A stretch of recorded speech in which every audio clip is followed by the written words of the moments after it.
Assalamualaikum warahmatullahi ta'ala wabarakatuh.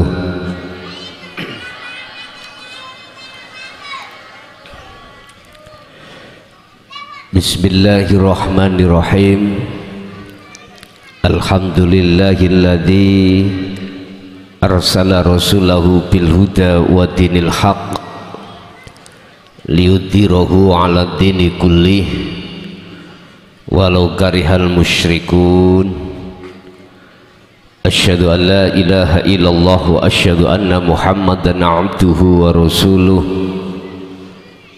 Allahumma salli wa sallim ala sayyidina wa maulana Muhammadin wa ala alihi wa ashabihi ajma'in. Rabbi israh li sadri wa yassir li amri wahlul 'uqdatam min lisani yafqahu qawli. Qala Allah ta'ala hafidu 'alas shalawah wassalatil wusta wa qumu lillahi qanitin ay khashiin. Sadaqallahul azim. Amma ba'd. Hadratil muhtaramin, kepada dumateng para alim ulama, mbah yai, asatid wa asatidah, tokoh masyarakat, tokoh agama sewilayah Kabupaten Bangkalan, sesepuh bini sepuh, tamu undangan, jamaah kulluhum ajma'in rahimakumullah. Amin ya rabbal alamin. Awal sekali, tidak ada kata yang pantas kami ucapkan dalam kesempatan malam hari ini kecuali rasa syukur kami terhadap Allah, di mana kami dipertemukan saudara saya yang melebihi dari saudara kandung,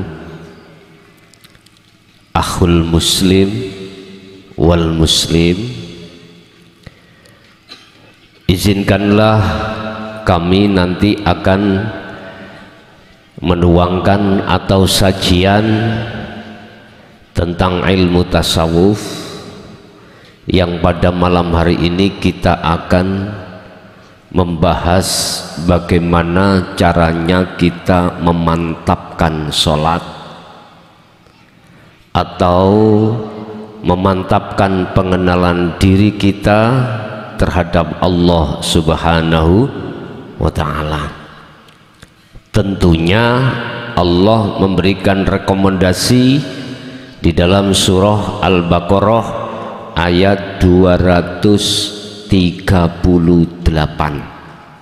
Mohon maaf yang bawa Quran bisa dilihat, yang HP-nya ada paketannya itu dibuka di Google, Al-Baqarah ayat 238 sesuai tema kita. Tema kita adalah pemantapan atau bagaimana nilai sholat kita itu bertambah baik. Bapak Ibu hadirin jamaah rahimakumullah, sebelumnya mohon maaf kami yang sebesar-besarnya, di mana kami jujur tidak bisa berbahasa Madura. Paling saya itu bisanya hanya toreh, tedu, hanya itu. Sekali lagi mohon maaf ya. Jadi saya memakai bahasa Indonesia. Bisa diizinkan Bapak Ibu? Terima kasih. Matur suwun. Ketahuilah bahwasannya kita manusia itu diciptakan Allah tidak hanya dari unsur jasmaniah, tetapi juga kita ada unsur rohaniah. Jasmaniah kita diciptakan Allah dari saripati tanah, ruhaniah kita diciptakan Allah dari Nur Muhammad, yang Nur Muhammad itu dari Allah, yang kesemuanya kita umat manusia pada akhirnya dikembalikan atau kembali terhadap Allah, wa inna ilaihi rajiun. Betul? Oke. Kita yang hidup di dunia ini, Bapak Ibu, tidak tahu kapan kita itu dipanggil Allah dalam bentuk kematian, dan kematian itu mesti terjadi atau tidak? Mesti. Kullu nafsin dha'iqatul maut. Oleh sebab itu Bapak Ibu, sebelum kita dipanggil Allah dalam bentuk satu kematian, kita punya nabi. Umat Islam punya Rasul. Beliau baginda Rasulullah Sallallahu Alaihi Wasallam, Muhammad ibnu Abdillah. Betul? Oke. Bagaimana caranya kita baik di alam dunia ini, bahkan setelah tinggalkan alam dunia itu, di mata Allah dengan keadaan husnul khotimah? Bagaimana? Bagaimana sisa umur kita ini Bapak Ibu, yang kita tidak tahu kapan kita dipanggil Allah? Kita setiap saat dan waktu berkewajiban menjalankan sholat 5 waktu. Bagaimana caranya mutu nilai sholat kita di mata Allah betul-betul sesuai dengan apa yang dimaksud di dalam Al-Quran surat Al-Baqarah ayat 238 tadi, yang isinya di situ adalah jalankanlah sholat 5 waktu itu dalam keadaan khusyuk. Ini apa tarkib definisi khusyuk itu bagaimana? Tarkib atau definisi khusyuk di situ adalah ketika saat kita semuanya melakukan sholat, ruhaniyah kita itu tidak teringat selain Allah. Itu sederhana khusyuk. Atau ruhaniyah kita dalam keadaan khudur terhadap Allah.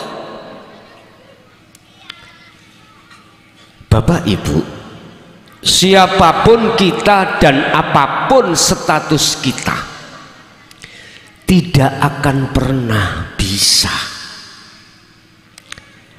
manakala kita tidak mengikuti kanjeng Nabi.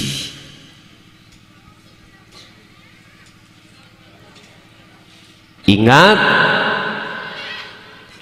dalam satu hadis Rasulullah Sallallahu Alaihi Wasallam telah bersabda, "Sallu kama ra'aitumuni usolli." Wa qala Allah Ta'ala fi surati Ali Imran ayat 31.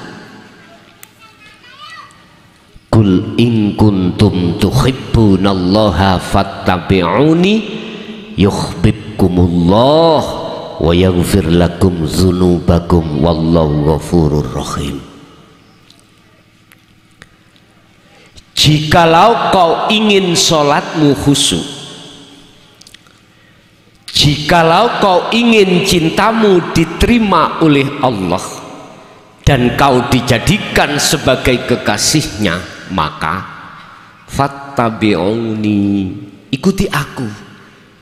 Niku kata Kanjeng yang tertuang tertera di dalam surah Ali Imran ayat 31. Dalam satu hadis, sallu sholato siro, jalankanlah sholat itu kama ro'aitumuni usolli, seperti kau melihat bagaimana saya menjalankan sholat itu. Ini zaman para sahabat tahu langsung bagaimana Kanjeng Nabi sholat. Kita yang hidup di zaman akhir ini Bapak Ibu, bagaimana kita bisa langsung melihat dan bertanya Rasulullah? Lawang Rasulullah sampun sedo, sampun wafat. Tapi jangan khawatir.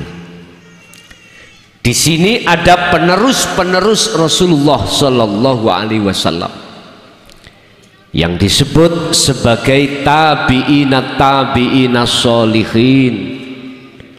Beliau-beliaulah yang mengembang tidak hanya ilmu syariah tetapi juga ilmu hakikat atau yang bisa kita sebut sebagai ilmu tasawuf, sesuai apa yang disebutkan saudara saya Sohibul Auqad tadi, bahwasanya kita nanti akan mengaji ilmu tasawuf. Berarti surah Al-Baqarah ayat 238 itu kami sarah atau kami ambil tafsirnya dari sisi mutasyabihah atau dari sisi ilmu tasawufnya. Tapi di situ juga ada ilmu syariahnya. Kita lengkapi. Biar enak kita lengkapi nanti. Bapak Ibu hadirin jamaah rahimakumullah. Apakah ada dasar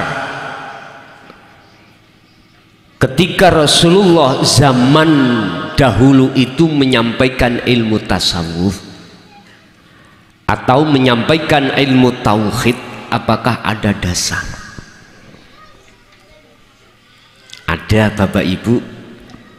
Saya langsung aja membuka dalam surah Al-Anbiya ayat 25.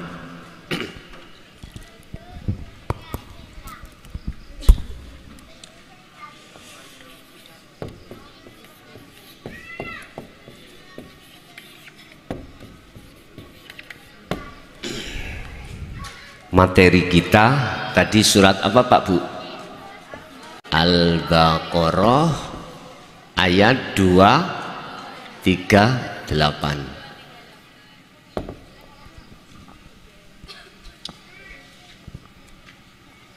Melalui surah Ali Imran dulu ayat 31,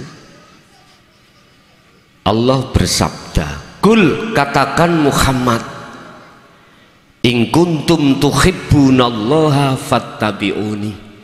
Rasulullah mengatakan terhadap umatnya lewat Al-Quran itu dawuh, jikalau cintamu ingin diterima oleh Allah,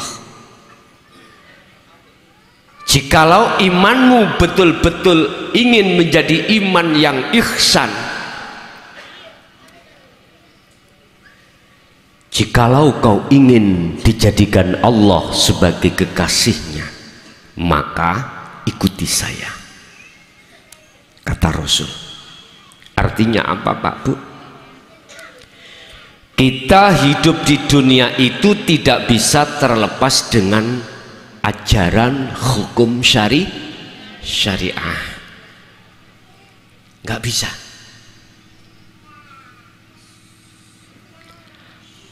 Apapun yang berkenaan dengan fisik itu Allah sampaikan lewat Kanjeng Nabi, lewat ilmu syariah untuk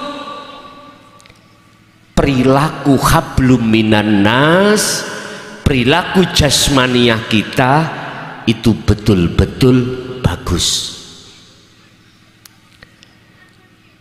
Sehingga di dalam ilmu syariah itu diringkas menjadi dua hukum, satu larangan, satu perintah. Artinya mana perbuatan yang dilarang di dalam hukum syariah wajib jasmani ini tinggalkan.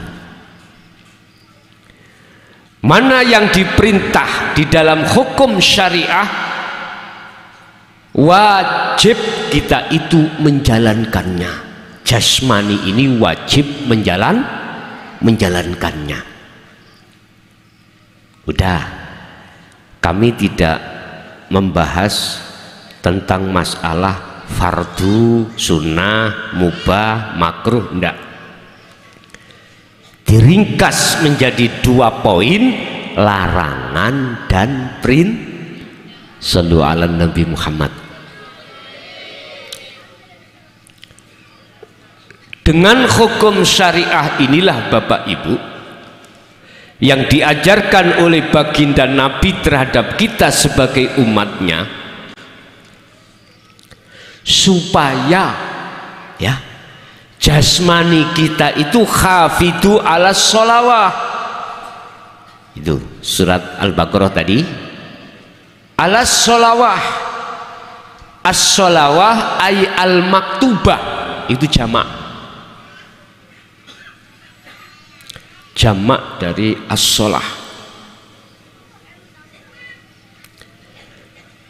Sehingga as-sholawah itu ditafsirkan maksudnya sebagai al-maktubah, sholat 5 waktu yang diwajibkan, zuhur, asar, maghrib, isya, subuh, itu secara jasmani wajib dilakukan. Ini jasmani. Dengan indahnya Allah mengatur hukum syariah di dalam kewajiban itu, jasmani kita supaya menjadi jasmani yang baik. Begitu umat Islam diatur di dalam hukum syariah jasmani kita lewat Kanjeng Nabi Muhammad. Wajib kita mengikuti kanjeng Nabi. Udah, ini maklum sudah. Jenengan mulai sejak kecil menjelang balik itu sudah diajarkan tentang ilmu syariah. Bagaimana cara sholat, ilmunya bagaimana, di pondok-pondok pesantren, di surau, di musola, di masjid, di majelis taklim. Bahkan saudara-saudara saya khusus Madura itu sangat kental ya. Kita mulai sejak kecil dipondokkan atau diajarkan tentang ilmu syariah. Makanya saya jalan dari Mojokerto tadi masuk ke Madura, masjid musola banyak sekali ya. Saya pernah Pak masuk satu daerah, mulai turun tol sampai ke lokasi nggak menemukan pinggir jalan itu masjid atau musol. Pernah itu saya terjadi. Sampai ke lokasi Udah. Oleh sebab itu kata Kanjeng Nabi, fattabi'uni, ikuti saya, jangan hanya sebatas syariah. Ilmu syariah mendidik jasmaniah kita, ilmu tasawuf atau ilmu tauhid itu mendidik, mengajarkan ruhaniah kita. Sebab manusia itu tidak hanya terdiri dari jasmani, juga rohani.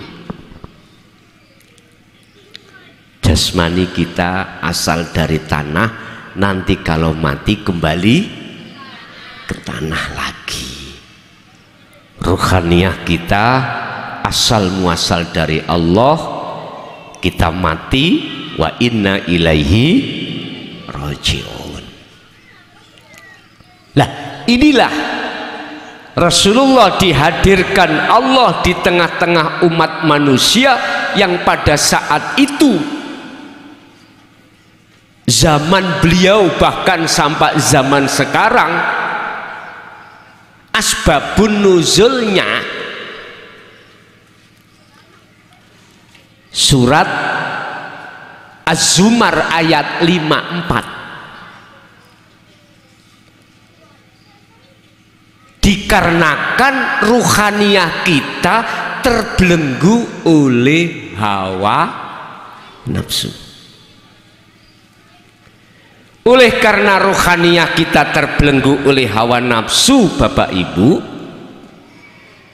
kita ketika melakukan sholat itu nggak bisa ketemu Allah, nggak bisa khusyuk. Kalau bahasa Madura ketemu Allah itu apa, Pak? Kepanggi. Nggak kepanggi Allah, nggak bisa. Hati kita pasti kepanggih bini, ya bini ya, kepanggih anak, kepanggih pekerjaan, kepanggih apapun yang bersifatkan duniawi. Nggih nama badan itu, Pak. Mengapa demikian? Mengapa? Inilah yang menjadi persoalan kita umat Islam mulai sejak zaman Kanjeng Nabi sampai zaman sekarang. Sehingga betapa pentingnya dinut tauhid, betapa pentingnya ilmu tasawuf untuk mendidik ruhaniah kita, supaya ruhaniah kita itu olehnya mengenal terhadap Allah itu tidak hanya dari sisi nama, isim, tidak hanya dari sisi sifat, tidak hanya dari sisi zat, tetapi juga sampai sisi laisa kamislihi syai'un.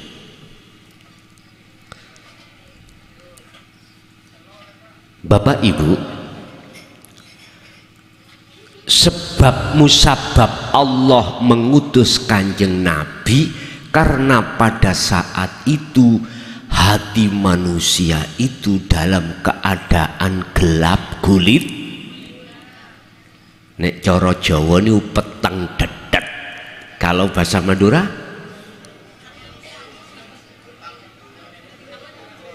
peteng burek gitu. Mohon maaf, saya selalu bertanya, saya nggak malu bertanya karena saya memang nggak tahu. Wajib bagi saya untuk tanya.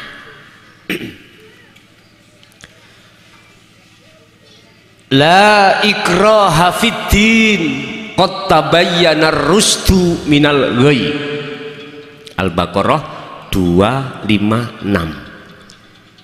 Nah, seperti ini langsung catat, langsung dibuka gitu. La ikraha fiddin, tentang ajaran tasawuf itu nggak ada paksaan, Pak, nggak ada. tentang mengikuti Rasulullah sampai ruhaniyahnya, perbuatan ruhaniyah tentang mengikuti Rasulullah, tidak hanya syariatnya sampai ke makrifatnya, itu nggak dipaksa. La ikraha fiddin, tidak ada paksaan. Silahkan yang ikut kanjeng Nabi, silahkan yang tidak, monggo kerso. Come here. Cara bahasa Madura, silahkan milih sakarepe. Leres nggih, sakarepe. Ajaran yang mana yang dimaksud? Qad tabayyana rusdu minal ghayy. Ajaran yang membebaskan ruhaniyah kita dari belenggunya hawa nafsu, membelenggu ruhaniyah kita Bapak Ibu lewat hubbus syahawah. Wa zuyyina linnasi hubbus syahawah. Ini kesenangan kehidupan dunia. Makanya Rasul tata kehidupan dunia ini dengan hukum syariah, supaya kita ketika saat mencari kesenangan kebutuhan duniawiyah itu biar tidak keluar dari jalur hukum agama Islam.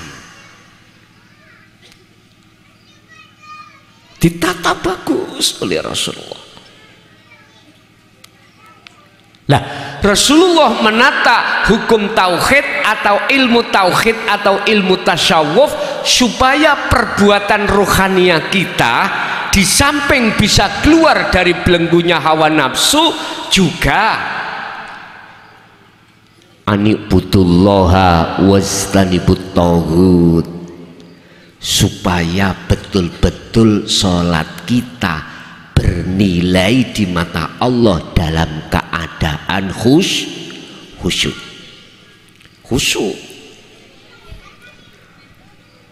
Keadaan khusyuk.